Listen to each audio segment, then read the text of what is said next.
जय मसीह की मुझे प्यारा भावरों भेनरों परमेश्वर जो प्यार चैनल में तव्हां सभिनी जो स्वागत है। अॼु असां ॾिसंदासीं परमेश्वर जी हिकु अहिड़ी दासीअ जे जीवन खे जंहिं परमेश्वर जी बुलाहट खे खणी करे जंहिंजे अंदरि जाम विश्वास हुयो, आनंद हुयो ऐं उन परमेश्वर जी बुलाहट खे अहिड़ो गंभीर रूप सां खयईं कि कठिन परिस्थितियुनि जे विच में ही अकेली सफ़र करे चाइना देश में वञी परमेश्वर जी योजना खे पूरो की। मां ॻाल्हि थो कयां परमेश्वर जी महान मिशनरी दासी ग्लेडिस एल्बर्ट जी। ग्लेडिस एल्बर्ट जो जन्म 24 फरवरी साल 1902 में इंग्लैंड के लंडन में थियो। उनके पिता जो नालो थॉमस ऐं माता जो नालो रोजीना एल्बर्ट हुयो। उनजो पिता एक पोस्टमैन हुयो। उहा पंहिंजे बचपन में वधीक पढ़ाई न करे सघी। उहा पंहिंजे माता पिता के ॿारनि मां सभिनीनि खां वॾी हुई ऐं इन्हनि जे परिवार की आर्थिक परिस्थिति सही न हुई। इन जे करे 14 साल की नंढी उम्र में ही ग्लेडिस एल्बर्ट के हिकिड़े शाहूकार घराने में नौकरानी के रूप में कम करणो पियो। ग्लेडिस बचपन खां ही प्रभु यीशु मसीह के सुञाणींदी तो हुई, पर उन सां कोई रिश्तो न हूंदो हुयो। उनके डांस करण ॾाढो वणंदो हुयो, इन जे करे वो डांस क्लासिस भी वेंदी हुई। एक दफ़ो जॾहिं उहा 18 साल जी थी त एक दफ़ो वो हिकिड़ी प्रार्थना सभा में वई जंहिंमें परमेश्वर जो वचन प्रचार थी रहियो हुयो। प्रभु जो संदेश ॿुधी करे ग्लेडिस एल्बर्ट जे दिल सॼो अंदरां झंझोड़जी वियो। उन यीशु मसीह के ॾाढो क़रीबीअ सां ॼाणी, उन परमेश्वर के प्यार के अनुभव कई ऐं उन इहो ॼाणी उन संदेश के द्वारा कि परमेश्वर वटि उन जे लाइ हिकिड़ो मक़सदु आहे। इन सभा खां पोइ ग्लेडिस एल्बर्ट पंहिंजो जीवन यीशु मसीह के पूरी तरीक़े सां समर्पित करे छॾी ऐं उहा लंडन में ही परमेश्वर जो सुसमाचार प्रचार करण लगी। धीरे धीरे उनके जीवन में परिवर्तन ईंदो वियो। उहा मसीह विश्वासिन सां गॾु संगति करण लगी ऐं माण्हुनि जी ऐं यीशु मसीह जो प्रचार करण लगी। पोइ हिकु दफ़ो ग्लेडिस एल्बर्ट खे हिकिड़ो पर्चो मिलियो जंहिंमें चाइना देश के बारे में लिखियलु हुयो। उनमें उन पढ़ियईं कि चाइना में अहिड़ा अनगिनत माण्हू आहिनि एॾा जंहिं वटि अञा ताईं प्रभु यीशु मसीह जो सुसमाचार न पहुतो आहे।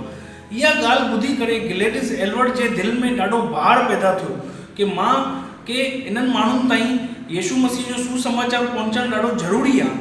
इन जे करे ग्लेडिस एल्बर्ट ईअं करणु लगी कि उहा वॾे वॾे उहिदे वारे माण्हुनि खे जीअं डॉक्टर, प्रोफेसर, इंजीनियर जेको बि उनखे इहे मिलंदा हुआ माण्हू, उन्हनि खे चवंदी हुई कि तव्हां चाइना वञो, उते तव्हांखे परमेश्वर इस्तेमालु कंदो।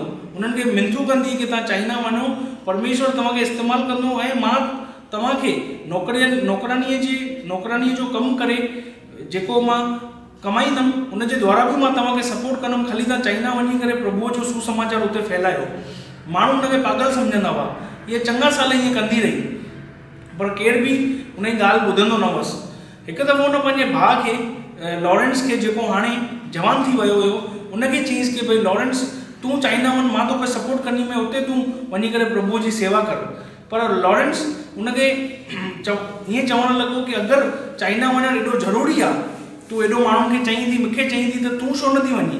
इहा ॻाल्हि ॿुधी करे ग्लेडिस एल्बर्ट जे दिल खे स्पर्श थी वई इहा ॻाल्हि। उहा पोइ अकेले में इहे सोचणु लॻी, छा परमेश्वर जी इहा इच्छा आहे कि मां चाइना वञा? मां अकेली छोकिरी छा करे सघंदमि? मां जेको मूंखे कुझु बि न ईंदो आहे जंहिंखे, उहा छा करे सघंदी चाइना में वञी? पर उन प्रार्थना की कि हे परमेश्वर, अगरि तुंहिंजी इहा इच्छा आहे कि मां चाइना वञी करे तुंहिंजी सेवा कयां, माण्हुनि खे सुसमाचार ॿुधायां, त मां ग्लेडिस एल्बर्ट तैयार आहियां, तूं मूंखे उते वठी वञ ऐं मूंखे पंहिंजे राज्य जे लाइ उते इस्तेमालु कर। पोइ उहा चाइना देश में प्रभु यीशु मसीह जो सुसमाचार प्रचार करण जे लाइ पंहिंजे पाण खे हर तरीक़े सां चाइना वञण जे लाइ तैयार करणु लॻी। उन हिकिड़े चाइना इंग्लैंड मिशन नाले जी संस्था में, जेकी परमेश्वर जे मिशनरी दास हडसन टेलर शुरू कयो हुई, उन में दाख़िलो कराई।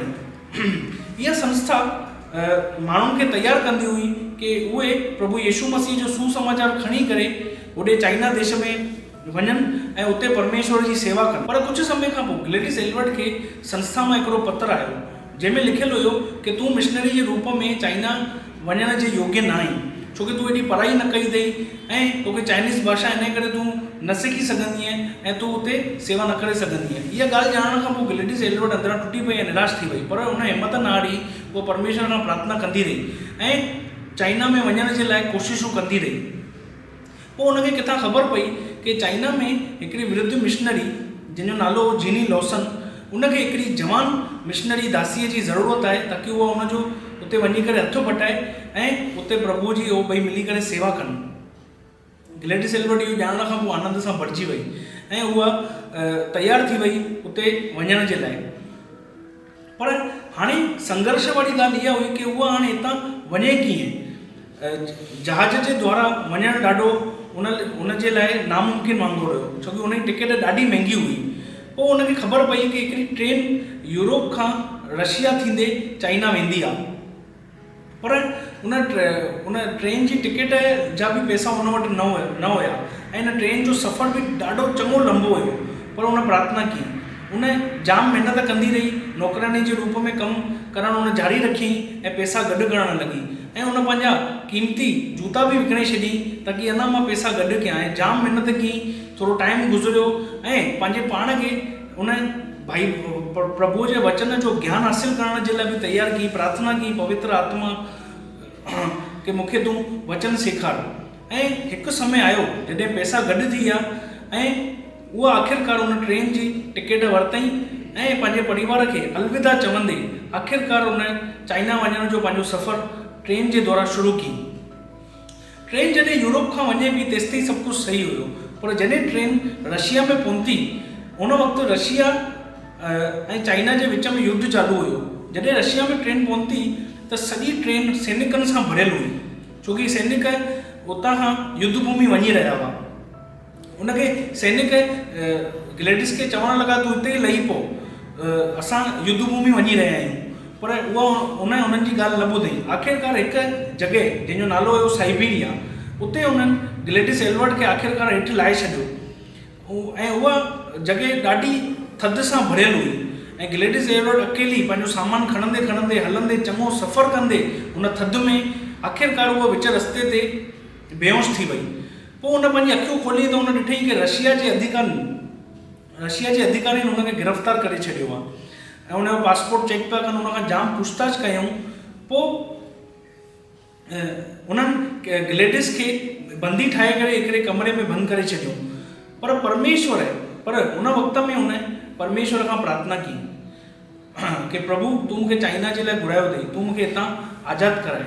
ऐं प्रभु अहिड़ो अद्भुत कमु कयो उते, चमत्कारिक तरीक़े सां ग्लेडिस एल्बर्ट उतां रिहा थी वई ऐं उतां खां उहा कंहिंजी मदद सां उहा जापान पहुती। जापान मां बि उहो चङो सफ़र कंदे कंदे कंदे चङे वक़्त खां पोइ आख़िरकार उहा चाइना में पहुती। पोइ चाइना में उनखे ख़बर पई कि जीनी लॉसन जिते रहंदी आहे उते पहुचण लाइ बि उनखे चङो उतां सफ़र करणो पवंदो ऐं कठिनाइयुनि भरे रस्तनि तां गुज़रणो पवंदो। आख़िरकार उतां बि उहा गुज़री करे मुसीबतूं ऐं पीड़ाउनि मां निकिरी करे आख़िरकार उहा उन जॻह ते पहुती जंहिंजो नालो यांगचेन, जिते जीनी लॉसन उहा वृद्ध मिशनरी रहंदी हुई ऐं उनजो स्वागत की। हुन वक़्तु जीनी लॉसन 78 साले जी हुई ऐं ग्लेडिस एल्बर्ट 30 साले जी। ग्लेडिस खे अञा उतां जी लोकल भाषा न ईंदी हुई। जीनी लॉसन ऐं ग्लेडिस एल्बर्ट ॿिन्ही जा सोच ऐं कमु करण जा तरीक़ा अलॻि हुआ, पर ग्लेडिस एल्बर्ट जीनी लॉसन जी अधीनता में रहणु सिखी। इहे हिन ॿिन्हिनि खे उतां जा माण्हू आहिनि ग़लति नज़रिए सां ॾिसंदा हुआ। उहे ईअं ई चवंदा हुआ इहे त शैतान आहिनि, उहे अंग्रेज़नि खे अहिड़े नज़र सां ॾिसंदा हुआ।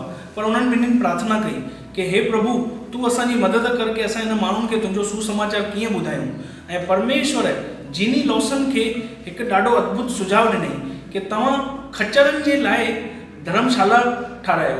खच्चर सामान खणी करे हिकु जॻह तां ॿिए जॻह ते वेंदा हुआ, उहो खच्चरनि जे लाइ उन्हनि हिकिड़ी धर्मशाला आख़िरकार उन्हनि ठाराई, छोकी उते जाम खच्चर ईंदा हुआ। लंबो सफ़र तय करे उते माण्हू पहुचंदा हुआ ऐं उते आराम जे लाइ उन्हनि खे जॻह खपंदी हुई। उन्हनि जे लाइ उन्हनि धर्मशाला ठाराई ऐं ग्लेडिस एल्बर्ट जो कमु हुयो कि उहा उन खच्चरनि जो स्वागत करे ऐं उन्हनि खे उते धर्मशाला में अंदरि वठी अचे। ग्लेडिस एल्बर्ट जाम महिनत कंदे हाणे खच्चरनि खे पंहिंजे धर्मशाला में वठी अचणु लॻी ऐं उन्हनि ॿिन्हिनि ॾाढी सुठी व्यवस्था ॾिनी माण्हुनि खे ऐं हाणे उते भीड़ वधंदी वई, जाम खच्चर अचणु लॻा ऐं उते उन्हनि खे गॾे गाॾी हलाइण वारा हाणे उते आराम करणु लॻा। पोइ जीनी लॉसन बाइबल मां कहाणियूं कढी करे उन्हनि खे परमेश्वर जे बारे में ॿुधाइणु लॻी। धीरे धीरे माण्हू उतां जा प्रभुअ खे ॼाणणु लॻा, सुञाणणु लॻा ऐं प्रभुअ खे ग्रहण करणु लॻा। हाणे उते ग्लेडिस एलवर्ट खे 1 साल पूरो थी वियो ऐं उतां जी हुन लोकल भाषा बि सिखी वरितई ऐं हाणे जिनी लॉसन चए बि हाणे आसे पासे जी ॿियनि बस्तियुनि में वञी करे असां प्रभु जो सुसमाचार फैलायूं। पर अचानक ईअं थियो कि हिकिड़ी दुर्घटना जे करे जिनी लॉसन जी मृत्यु थी वई ऐं हाणे ग्लेडिस एलवर्ट अकेली थी वई। हुन जिनी लॉसन खे दफ़नायईं ऐं हाणे हुन प्रार्थना कई परमेश्वर खां भई अॻियां हाणे मां छा कयां अञा। उन वक़्तु चाइना में पेड़ ॿधण जी हिकिड़ी ख़तरनाक हिकिड़ी ग़लति प्रथा हुई जंहिंखे हाणे चाइना जी सरकार जे द्वारा जंहिंजे मथां प्रतिबंध लॻायो हुयो। त ईअं थियो कि हिकु सरकारी अधिकारी उहो ग्लेडिस एलवर्ट वटि आयो ऐं उनखे ईअं चयईंसि कि भई तोखे हाणे हिकु कमु करिणो अथई सरकार जो, तोखे हाणे अलॻि अलॻि गामड़नि में अलॻि अलॻि जॻहियुनि ते वञी करे उन्हनि छोकिरनि जे पेरनि खे जाचणो अथई, निरीक्षण करिणो अथई जंहिंजा पेर ॿधल आहिनि ऐं उन्हनि खे रिहा करिणो अथई। उन्हनि जे परिवारनि खे वञी करे तोखे ॿुधाइणो अथई कि चाइना जी सरकार हाणे इन प्रथा जे मथां प्रतिबंध हणी छॾियो आहे। ग्लेडिस एलवर्ट पहिरियों त तयारु न थी, हुन चई भई मां परमेश्वर जो कमु करणु आई आहियां हिते, मां तव्हांजो कमु करणु न आई आहियां। पर हुन प्रार्थना कई कि प्रभु अगरि तुंहिंजी इहा इच्छा आहे त तूं मूंखे तयारु कर ऐं मूंखे मोकिल। पोइ परमेश्वर जी सहायता सां हुन इन कम खे पंहिंजे हथ में खयईं ऐं हुन चयईं कि मुंहिंजा पेर आज़ादु आहिनि ऐं मां इहो कमु कंदुमि। ऐं हुन सरकारी अधिकारीअ खे चयईंसि अगरि तूं मूंखे प्रभु यीशु मसीह जो प्रचार करण जी इजाज़त ॾींदे त मां इहो कमु करण जे लाइ तयारु आहियां। हुन इजाज़त ॾेई छॾींसि ऐं उन ग्लेडिस एलवर्ट जाम महिनत कंदे चङा साल अलॻि अलॻि चाइना में जॻहियुनि ते वञी करे अलॻि अलॻि गामड़नि में वञी करे इन पेड़ ॿधण वारी प्रथा मां छोकिरियुनि खे आज़ादु कराई, हुननि जे परिवारनि खे शांती ॾिनी। मुंहिंजा प्रियो इहे छा हुई पेड़ ॿधण वारी प्रथा? ईअं थींदो हुयो कि जॾहिं छोकिरियूं 20 साल जी थींदियूं हुयूं त उन्हनि जे पेरनि खे ॾाढो टाइट ॿधी छॾियो वेंदो हुयो ऐं जीवन भर उन्हनि खे ईअं जीअण लाइ छॾियो वेंदो हुयो, छोकी उनजे द्वारा उन्हनि जे पेरनि जो जेको उन्हनि जे पेरनि जी जेकी साइज़ आहे उहो नंढी थी वेंदी हुई। छोकी चाइना जे मर्दनि खे नंढे पेरनि वारियूं छोकिरियूं ॾाढियूं वणंदियूं हुयूं। तो एॾी ग़लति प्रथा हेॾे सालनि खां उते हलंदी पई अचे जंहिंजे मथां हाणे प्रतिबंध लॻायो वियो। ईअं थींदो हुयो, हिन जो परिणाम ईअं थींदो हुयो चङी हुई छोकिरियूं लंगड़ी थी वेंदियूं हुयूं ऐं उन्हनि खे शारीरिक रूप सां ॾाढी पीड़ा थींदी हुई। ऐं इन पीड़ा मां ई इन ॻाल्हियुनि मां ई ग्लेडिस एलवर्ट उन्हनि छोकिरियुनि खे आज़ादु करण जे लाइ महिनत कंदी रही। उन्हनि जे परिवारनि सां ॻाल्हायो, प्रभुअ जे बारे में उन्हनि खे ॿुधाई ऐं चङनि ई छोकिरियुनि खे उन्हनि जे पेरनि खे आज़ादु कराई। ऐं उहा उतां जे माण्हुनि खे बि बाइबल मां कहाणियूं कढी करे ॿुधाइण लॻी ऐं ॾाढा ई माण्हू हाणे उनजी सेवकाई जे द्वारा प्रभु यीशु मसीह वटि अचणु लॻा ऐं उनखे ग्रहण करणु लॻा। पोइ हिकु दफ़ो ईअं थियो कि उहो ई सरकारी अधिकारी वापसि ग्लेडिस एलवर्ट वटि आयो ऐं उनखे ईअं चयईंसि कि भई हाणे तोखे जेल में वञिणो अथई, हुन कैदियुनि जे जीवन में तोखे सुधार खणी अचिणो अथई। त हिकु दफ़ो हुनखे जेल जे अंदरि मोकिलियो वियो। हुन जेल में अंदरि वञी करे हुन ईअं ॾिठईं ग्लेडिस एलवर्ट खे चारो ओर खून उते खून खां माण्हू लथपथ हुआ, घायल पिया हुआ ऐं चारो ओर खून पियो हुयो। छोकी हिकिड़ो कैदी ॾाढो हिंसक तरीक़े सां सभिनी खे कुल्हाड़ीअ जे द्वारा घायल पियो करे। हाणे हुन ईअं ॾिठईं कि उहो कैदी कुल्हाड़ी खणी करे हुन जी तरफ़ वधी रहियो आहे। इन ते ग्लेडिस एलवर्ट पहिरियों ॾकी वई, पर हुन अंदरां खां प्रार्थना कई ऐं जीअं ई उहो कैदी कुल्हाड़ी खणी हुन जे तरफ़ आयो त हुनखे ज़ोर सां चिल्लाए करे चयईंसि कि इहा कुल्हाड़ी तूं मूंखे ॾेई छॾ। त इन ते अहिड़ो चमत्कार थियो कि उहो कैदी उते ई बीह रहियो ऐं हुन उहा कुल्हाड़ी ग्लेडिस एलवर्ट खे ॾेई छॾी। हाणे उते उहो प्रभुअ जो सुसमाचार अंदरि जेल में ॿुधाइणु लॻी ऐं धीरे धीरे हुन जेल में सुधार अचणु लॻो, माण्हुनि जो जीवन परिवर्तन थियणु लॻो ऐं उते नयूं कलाऊं बि उहो माण्हुनि खे उते अंदरि सेखारणु लॻी। ऐं परमेश्वर उन जेल में उते रहण वारे माण्हुनि जे जीवन में ग्लेडिस एलवर्ट जे द्वारा हिकु अद्भुत जागृति खणी आई। हाणे ईअं थियो, हिकु दफ़ो ग्लेडिस एलवर्ट हिकिड़ी बाज़ार में बीठी हुई त उते बाज़ार में हिकिड़ी माई हुई जेकी ॿारनि खे विकिणे पई। ऐं इहो हिकिड़ी ॿी दुष्ट प्रथा हुई चाइना में उन वक़्तु कि सार्वजनिक रूप सां नंढे ॿारनि खे माण्हू विकिणे छॾींदा हुआ। त हिकिड़ी माईअ हुनखे ईअं चयईंसि ग्लेडिस खे कि छा तूं हुन छोकिरीअ खे ख़रीद करणु चाहींदी आहीं? त हुन चयईंसि मूं वटि त कुझु बि कान्हे। त चयईंसि जेको तो वटि कुझु अथई तूं मूंखे ॾेई छॾ। त हुन खीसे में सिर्फ़ु 9 सिक्का पिया हुअसि। हुन 9 सिक्का हुनखे ॾेई छॾी ऐं हुन बबलीअ खे ग्लेडिस गोद खणी छॾी। हाणे हुन ॿियनि चङनि अनाथ ॿारनि खे बि गोद खणी वरितई ऐं हाणे हुननि जो उहा पालन पोषण करणु लॻी, सुठी तरीक़े सां देखभाल करणु लॻी, उन्हनि खे सुरक्षित उन्हनि खे पालणु लॻी ऐं उन्हनि खे सुठी राह ॾेखारी। ग्लेडिस एल्बर्ट खे हिकिड़ो चाइनीज़ में नालो मिलियो जंहिंजो नालो जेको आहे आयुर्वेदा, हुनजो मतिलबु आहे गुणी व्यक्ति। ग्लेडिस एल्बर्ट जो समर्पण अद्भुत हुयो। उहो ई सरकारी अधिकारी हिकु दफ़ो वापसि ग्लेडिस एल्बर्ट वटि आयो ऐं हुनखे चईसि भई मां 6 सालनि खां तोखे ॾिसां पियो थो ऐं उनजी निस्वार्थ सेवा जे लाइ हुनजो धन्यवाद बि कई ऐं हुनखे ईअं चईसि ऐं हुनखे अहिड़ा शब्द चईसि कि उहो शब्द ॿुधी ग्लेडिस एल्बर्ट जो दिलि भरिजी आयो। हुन सरकारी अधिकारी चईसि भई जंहिं परमेश्वर ते तूं विश्वास कंदी आहीं, मां विश्वास थो कयां कि उहो ई हिकमात्र जीवित परमेश्वर आहे ऐं हुनखे स्वीकार थो कयां। उन वक़्तु जापान ऐं चाइना जे विच में युद्ध चालू हुयो। हाणे इहो युद्ध धीरे धीरे भयानक पियो थींदो वञे। इन जे करे हाणे जापान चाइना जे मथां ख़तरनाक हमला करणु लॻो। उन्हनि बम फिटी कया ऐं जिते इहे ग्लेडिस ऐं इहे सभु रहंदा हुआ ॿार, उन गामड़े जी चङी आबादी मरी वई। हाणे ग्लेडिस एल्बर्ट सोचणु लॻी कि मूंखे ॿारनि खे सुरक्षित हितां कढी करे मूंखे ॿियनि जॻहियुनि ताईं पहुचाइणो आहे। पोइ ईअं थियो कि उन घर में ॿारनि जी संख्या वधी करे 200 थी वई। हाणे 200 अनाथ ॿारनि खे उहो संभालणु लॻी। ग्लेडिस एल्बर्ट हाणे इहे चवणु लॻी कि न, इहे चाइना जा माण्हू मुंहिंजा ई माण्हू आहिनि, मां हिननि जी सेवा कंदुमि। उन पंहिंजो जीवन अद्भुत रीतिअ सां अञा समर्पण कयईं ऐं उन हाणे हिकिड़ी योजना ठातई। हिकु बावर्ची जेको हुननि जो सुञातल हो, हुनखे ईअं चई कि तूं 100 ॿारनि खे पहिरियों हितां वठी वञ ऐं हिकु सुरक्षित जॻह ताईं पहुचाए, पोइ ॿियनि 100 ॿारनि खे असां वठी था वञूं ऐं हुन सुरक्षित जॻह ताईं पहुचाईंदासीं। उन ईअं ई कयो, पर उहो बावर्ची वापसि आयो ई न।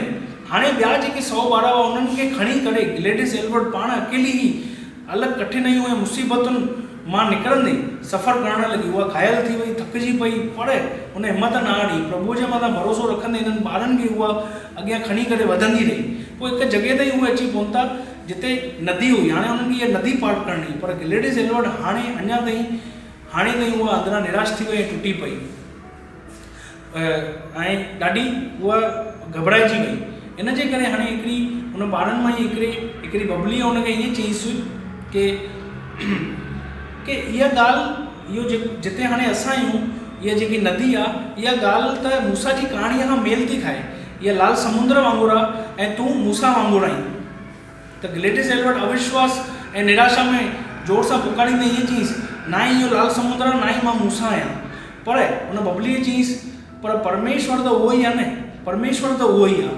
इहा ॻाल्हि ग्लेडिस एल्बर्ट खे अंदरां हिन ॻाल्हि ताक़त ॾिनई ऐं हुन प्रार्थना कई कि प्रभु तूं असांखे जापानी सेना खां बचाइजे।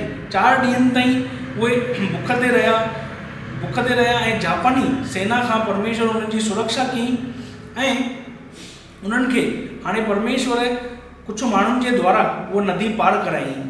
ऐं उन नदी पार करण खां पोइ अॻिते हली हुनखे ख़बर पई कि हाणे हुनखे पहाड़ीअ ते वॾी पहाड़ी पार करणी आहे ऐं पोइ उते उन्हनि खे हिकु अहिड़ी बस्ती मिलंदी जिते उहे सुरक्षित वञी सघंदा आहिनि।